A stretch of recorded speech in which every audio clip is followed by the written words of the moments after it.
ఎట్టాగుండే పాప తొలి చూపే చుట్టుకుంటే ఏదో కొత్త ఊపే ఎటువైపు నెట్టేస్తుంటే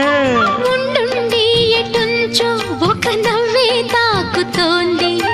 మొత్తంగా ప్రపంచం మహగమ్మత్తుగా ఉంది ప్రేమంటే ఇంతేనేమో బాగుందే ఏమైనా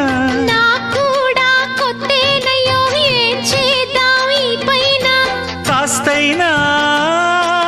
కంగారు తగ్గాలి కాదన్ను ఏం చేసినా సరసం ఇంకా ఎక్కువైతే చచా చిచి తప్పదయ్యో అప్పుడే ఇట్ట ప్రేమ బళ్ళో అయితే గీతే ఎందుకయ్యో అమ్మహా అంటామడు అయ్యరే అయ్యరే కమ్మహా ఉండేటప్పుడు